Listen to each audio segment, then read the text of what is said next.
The Oscar goes to Guillermo del Toro. Alfonso Cuarón. El día de hoy vamos a hablar de una película mexicana de 1934 llamada Dos Monjes. Esta película es dirigida por Juan Bustillo Oro y protagonizada por Víctor Urruchúa y Carlos Villatoro. La historia sigue a dos monjes que se reencuentran en un monasterio después de mucho tiempo de no haberse visto. Poco a poco vemos a lo largo de la película que ellos en realidad fueron alguna vez mejores amigos, pero un evento muy trágico en su pasado hizo que se separaran. El importante de esta película es de que es una de las obras maestras del cine mexicano. Esta es inclusive una de las primeras películas hechas con sonido en la historia del cine mexicano. Cabe mencionar que esta película en su tiempo de estreno tuvo críticas bastante divididas, principalmente por su estilo que no es muy convencional, especialmente para la época, y que pues con el pasar de los tiempos se ha convertido en una de las grandes obras del cine mexicano. La intención principal que tenía Juan Bustillo Oro con esta película era hacer un experimento visual, y él mismo lo dice, ya que él estaba muy inspirado por el expresionismo alemán que se vivía en ese momento. Es por eso que decidió aplicar este estilo para contar esta historia. De hecho, en palabras del mismo director, él dice: "Quise darle a la película un clima irreal, haciéndola entrar en un ambiente expresionista. De ese modo sentía que podía ampliar el asunto, lograr efectos cinematográficos no comunes y ceder a la profunda influencia que los maestros alemanes hallaron en mi imaginación". La influencia que tuvo todo este expresionismo en la película es muy evidente porque las características principales del expresionismo alemán es utilizar producciones o escenografías muy imponentes, muy grandes, incluso que se asemejen a una pesadilla, y también el uso de ángulos que distorsionan la imagen para crear cosas irreales. Durante toda la película podemos apreciar todos estos elementos, y es que dentro de lo que es la producción y el diseño del set del monasterio y de la casa de Javier se ven todas estas características expresionistas, también en la forma en la que están vestidos y sobre todo en el uso constante de ángulos holandeses, que es algo muy característico para distorsionar de alguna manera la imagen y también la realidad. Son de las cosas que más aplicó Juan Bustillo Oro para que su película tuviera la emoción y la fortaleza que tuvo. Pero como vimos, además de hacer un experimento visual, también quería innovar, y esto lo logró explorando nuevas narrativas para contar su historia. Sí, a mí la parte de la narrativa es lo que más me ha gustado de esta película. Me parece que sí es una narrativa muy moderna para su tiempo, inclusive utilizando referencias poco más adelantadas a su época. Sí, tenemos a Rashomon, que sí, de Akira Kurosawa, que sí me parece que su estilo narrativo es muy similar, a pesar de que la película es del 34 y Rashomon del 50. Por otro lado, la trama también se me hace muy similar a Jules et Jim de François Truffaut, que pues sí va igual también de, digamos, un triángulo amoroso, ¿no?, que sale mal. Por otra parte, en los aspectos técnicos, como tú mencionaste, sí innova muchísimo. A mí una de las escenas que me gustó muchísimo por la manera en la que está filmada es esta donde tenemos a Javier tocando el piano y la cámara va lentamente haciendo un dolly, un zoom a la ventana, y cómo traspasa esta ventana, ¿no? Vemos que traspasa para llegar a la ventana de la casa que se encuentra enfrente, que era la casa de Ana, y pues todo sigue siendo una sola toma, que pues para sus tiempos sí me parece bastante innovador, además de que visualmente es bastante impresionante. Sí, es que además del estilo y de las innovaciones que hizo esta película, como mencionas, al final de cuentas la narrativa es la más memorable. Y es que es importante recalcar que esta narrativa te cuenta lo que pasó obviamente en el pasado a través de flashbacks. Y como ya habíamos mencionado, estos dos personajes son dos monjes que en el pasado fueron mejores amigos, pero un evento trágico fue el que los separó. En su momento ellos llegaron a ser tan cercanos que eran prácticamente hermanos, y siempre que estaban juntos eran muy felices. Pero para comprender su historia y cómo es que terminaron en el punto en el que terminaron, primero se nos cuenta la historia desde la perspectiva de Javier. Primero vemos que Javier es un joven músico que se enamora de una mujer a la cual le pide matrimonio. Ellos eran muy felices, y mientras todo esto pasaba, su mejor amigo Juan se encontraba de viaje en un lugar muy lejano porque estaba haciendo unos negocios. Por esta misma razón, ellos ya tenían mucho tiempo sin poder verse. Pero todo esto cambia cuando un día Juan visita por sorpresa a Javier. Su amigo estaba por fin de regreso a la ciudad y por fin iban a poder retomar la amistad que tantos años habían construido. Obviamente esto pone muy feliz a Javier y él decide presentarle su prometida a Juan, y poco a poco los tres van desarrollando una amistad muy cercana. Todo va muy bien entre ellos hasta que un día Javier descubre a Juan intentando robarle un beso a Ana. Esto obviamente provoca que Javier tenga una reacción agresiva, y Juan, al intentar defenderse, saca un arma y accidentalmente dispara y mata a Ana. Bajo esta perspectiva es claro que Javier es el protagonista de la historia y Juan termina siendo el villano. Nosotros como espectadores creemos que lo que dice Javier es la verdad porque es la primera historia que se nos presenta. Sin embargo, todo esto cambia cuando se nos cuenta la misma historia desde la perspectiva de Juan. Y es que en esta película el único personaje que conoce toda la verdad es él. Lo que Juan cuenta es que él ya estaba en una relación con Ana incluso antes de que Javier la conociera. Lo que pasó es que él se fue a un viaje muy largo de negocios y tardó tanto tiempo en volver que perdió mucho la comunicación con su pareja. Al estar separados tanto tiempo, Ana pensó que tal vez Juan ya nunca iba a volver, y por eso, al sentirse tan sola, cuando conoce a Javier, decide tener una relación con él y finalmente comprometerse. Es por eso que cuando Juan regresa a la ciudad, se lleva la sorpresa de que ahora su mejor amigo Javier está comprometido con la que antes era su pareja y que se supone que lo estaba esperando.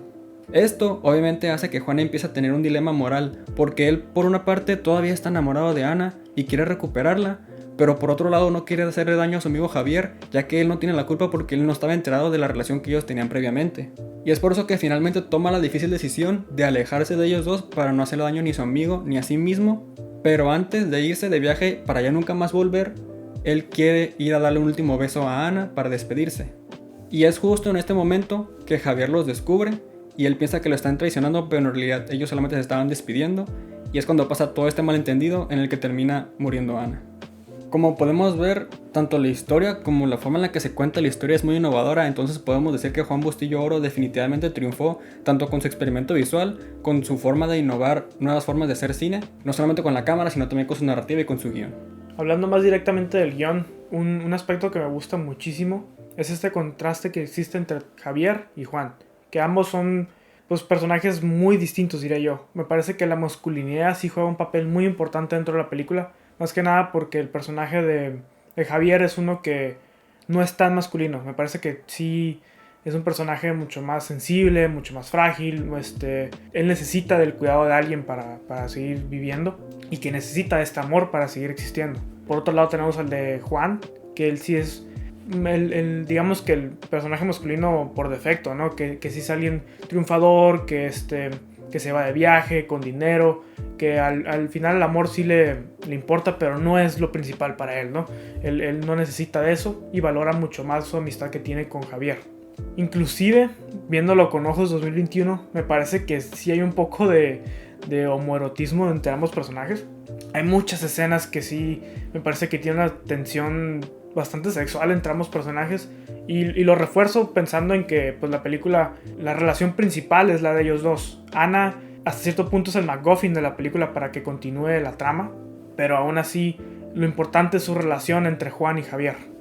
Yo en ese aspecto estoy muy de acuerdo contigo, porque para mí sin duda los personajes juegan un rol muy importante para mantenerte inmerso en la película, porque como ya vimos, otras películas que han hecho esto de jugar con las perspectivas es Rashomon, por ejemplo, que ya hablamos de ella, pero en ese caso yo no me sentí tan atrapado con los personajes porque realmente no tienen una historia tan desarrollada como aquí. Aquí sí te preocupas mucho por su amistad, y es por eso que cuando te cuentan ambas perspectivas, de alguna manera te sientes mal por ambos, porque aquí no hay un villano realmente, simplemente las cosas pasaron de diferentes puntos de vista y cada uno actuó de la manera en que ellos creían mejor. Sí, honestamente el hecho de jugar con las perspectivas sí otorga muchísimo al guión, sí le da esta oportunidad de que, pues como tú dices, no exista un villano ni un héroe. Los dos son por igual, pero es por su perspectiva y por lo que ellos pensaron que sucedió, que interpretan que uno es el enemigo de otro, ¿no? Uno de los puntos claves a analizar es el final, que me parece que es una secuencia casi perfecta. Es una secuencia que cae un poco en el surrealismo, pero aún así hay tela de que cortar y analizar. Este final, en mi opinión, sí se siente muy scorsesiano. Con esto me refiero a que ninguno de los dos personajes obtiene su redención.